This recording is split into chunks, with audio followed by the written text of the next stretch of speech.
नाज़रीन अस्सलामु अलैकुम वरहमतुल्लाहि वबरकातुहू। सीधी बात की अहम पेशकश सलाम बेंगलुरु में आप लोगों का इस्तकबाल है। मैं अंसार अजीज़ नदवी कर्नाटक और उससे मुत्तसिला कुछ इलाक़ों से अहम तरीन ख़बरें लेकर मैं आपकी खिदमत में हाजिर हूँ। आइए ख़बरों की तफसीलात पर नज़र करते हैं। पहली ख़बर बेंगलुरु से है।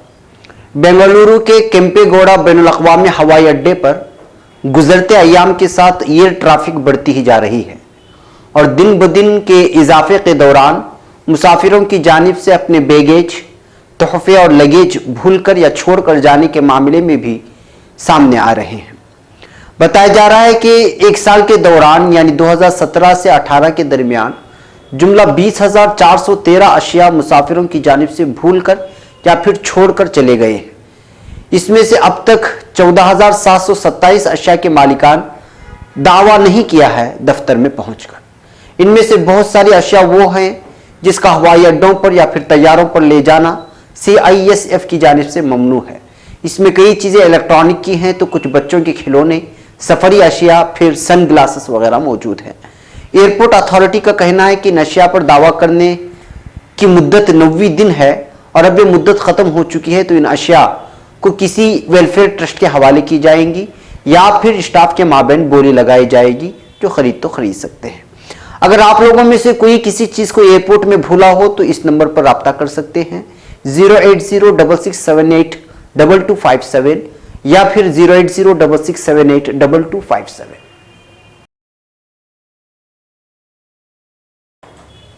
अब खबर शिमोगा जिले के होसानगर ताल्लुके से है। कुछ साल कबल होसानगर ताल्लुके के नगर नामी इलाके में नागराजा राव ने अपने खेत यानी बाग में सैकड़ों की तादाद में छोटे छोटे रॉकेट खोद कर निकाले थे। इन रॉकेट्स को देखने के बाद गवर्नमेंट आसार कदीमा म्यूजियम शिवप्पा नायका पैलेस जो कि शिमोगा में वाक़ है, सरकारी म्यूजियम है, इसने इस बात की तस्दीक की थी कि शहीद टीपू सुल्तान के ज़माने के रॉकेट हैं। अब इसी ज़मीन पर करीब 500 रॉकेट उसी शख्स को दरियाफ्त हुए हैं जो बताए जा रहे हैं कि ये रॉकेट भी उसी ज़माने के हैं। टी वेंकटेश महकमा आसार कदीमा की कमिश्नर समेत उनकी टीम ने इसको अपने कब्जे में ले लिया है और अनकरीब इसको मीडिया के सामने पेश किया जाएगा। फिलहाल ये टीपू सुल्तान रहमतुल्लाह अलैह के ज़माने के रॉकेट्स शिमोगा के सरकारी म्यूजियम में रखे गए हैं। अब खबर बेंगलुरु से। यहाँ कुमारस्वामी की जानिब से ताज़ा बयानबाजी के बाद एक बार फिर मीडिया CM कुमारस्वामी के खिलाफ खबरें शाये करने में मुतावला हुआ जा रहा है। उन्होंने यहाँ की पुलिस से मुखातब होकर कहा था कि मीडिया अहबाब के लिए एक मखसूस जगह मुंतखब किया जाए बजुज़ इसके कि उनको वज़रा के केबिन तक में घुसने की इजाज़त हो।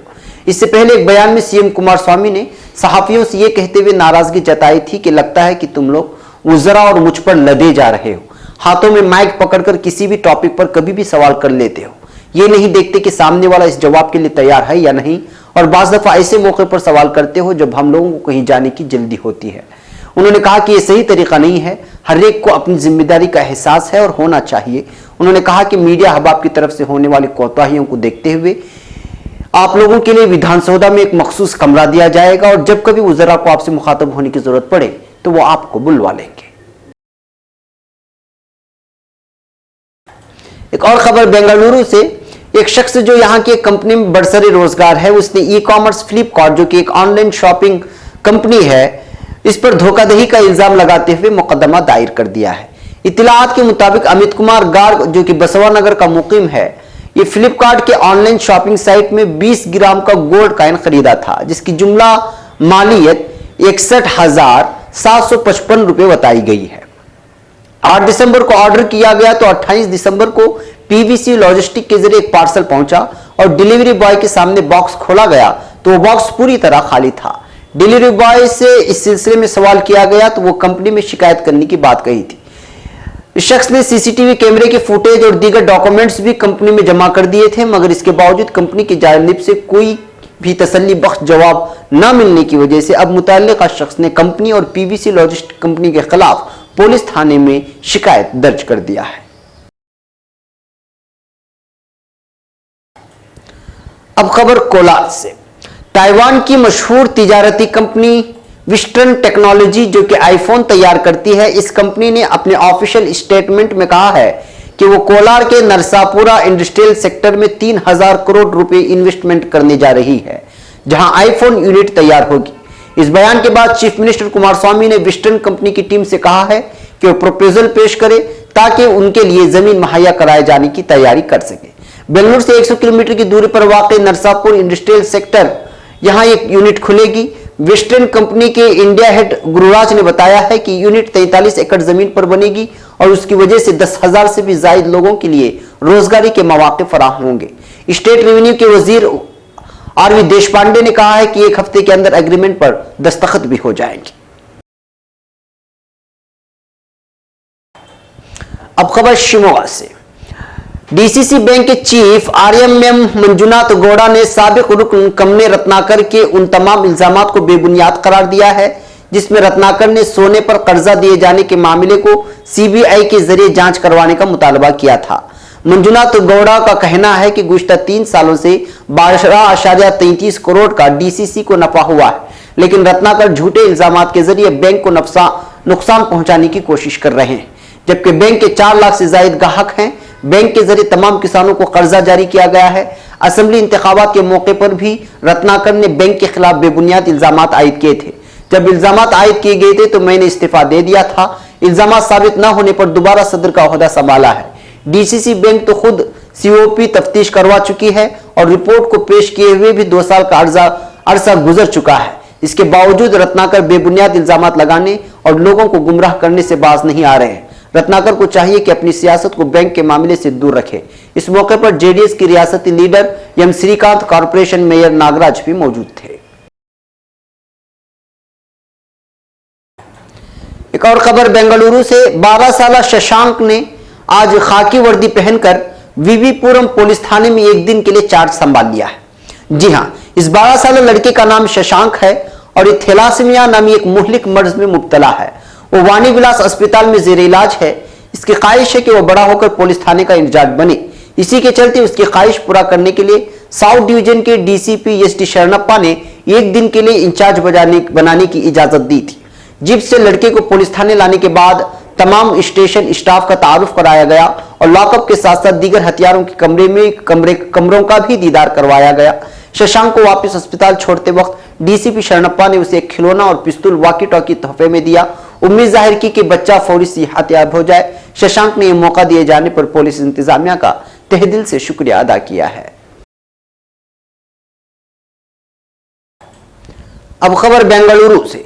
रियासत कर्नाटक की मशहूर मारूफ सहाफिया गौरी लंकेश के कत्ल के मामले में पुलिस ने एक और मुलजिम को गिरफ्तार कर लिया है, जिसकी शनाख्त राजेश डी बनरेगा की हैसियत से कर ली गई है, जो कि एक सरकारी क्लर्क है। बनरेगा पर पुलिस कई दिनों से नजर रखे हुई थी। उसको मडिकेरी से गिरफ्तार किया गया, जो फिलहाल पुलिस कस्टडी में 6 अगस्त तक के लिए भेज दिया गया है। पुलिस ने इस सिलसिले में अब तक 10 मुलजिमान को गिरफ्तार कर चुकी है, जिसमें शूटर परशुराम और वाघमारे भी शामिल है। अब खबर बेलगावी से। देही तरक्कियात और पंचायत राज के वजीर बैरेगौड़ा ने यहां अपने एक बयान में कहा है कि लोकसभा इलेक्शन जेडीएस और कांग्रेस मिलकर लड़ेंगे, जो कि साल 2019 में होने वाले हैं। उन्होंने कहा कि कांग्रेस वर्किंग कमेटी ने इस प्रपोजल को हरी झंडी दिखा दी है। अब सवाल यह है कि कौन सी पार्टी कितनी सीट पर अपने उम्मीदवार उतारेगी। उन्होंने इसकी तरदीद कर दी कि मिलकर लड़ने से हासन और मंड्या की पार्लियामेंट सीट्स पर इसका असर पड़ सकता है। उन्होंने कहा कि कोऑर्डिनेशन कमेटी के चेयरमैन सिद्धारामैया ने राहुल गांधी से मुलाकात करके यहां की सियासी हालात के बारे में आगाही दी है।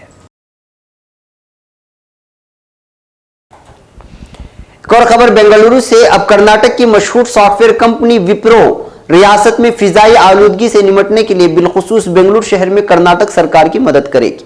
अपने खुसूसी बयानिया में इस बयान का जिक्र किया गया है। याद रहे कि विप्रो के चेयरमैन अजीम प्रेमजी का एक फाउंडेशन चलता है जो फलाह बहबूदी के काम होते हैं। इसमें तालीम के साथ साथ दीगर जरूरियात पर जोर दिया जाता है।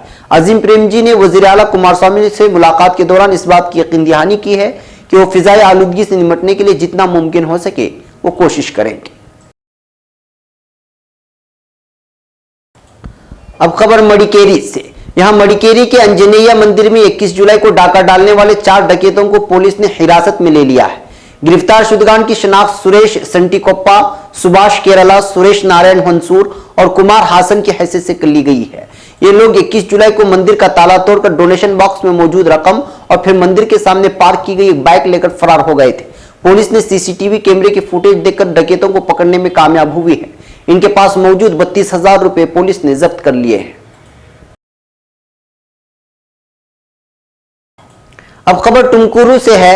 यहां नेलामंगला हमशाहरा जो कि टुमकुर शहर से करीब है पर एक पेश आए भयानक सड़क हादसे में 2 नौजवानों के हलाक होने की खबर मौसूल हुई है। इत्तलात के मुताबिक महलूकीन की शनाख्त श्रीनिधि असरना उम्र 21 जो कि कटील श्री दुर्गा परमेश्वर मंदिर के पुजारी श्री हरि नारायणा दासा का बेटा है। वो और प्रज्वल मुकीम टुमकुर की हैसियत से कर ली गई है, जबकि जख्मियों की शनाख्त शरद भंडारी मुकीम मूड़बिदरी और शरद रामदास मुकीम कटील की हैसियत से कर ली गई है, जिनकी हालत नाजुक बताई जा रही। ये चारों नौजवान बेंगलुरु के एक तालीमी इदारे में जेर तालीम थे। ये लोग टुमकुर से वापस बेंगलुरु लौट रहे थे कि उनकी कार हादसे का शिकार हुई। बताया जा रहा है कि यह दोहरा सड़क हादसा था। एक लॉरी और बस के माबेन पेश आए सड़क हादसे की वजह से उनकी कार अचानक बीच में दबकर रह गई थी। पुलिस ने मामला दर्ज कर लिया है।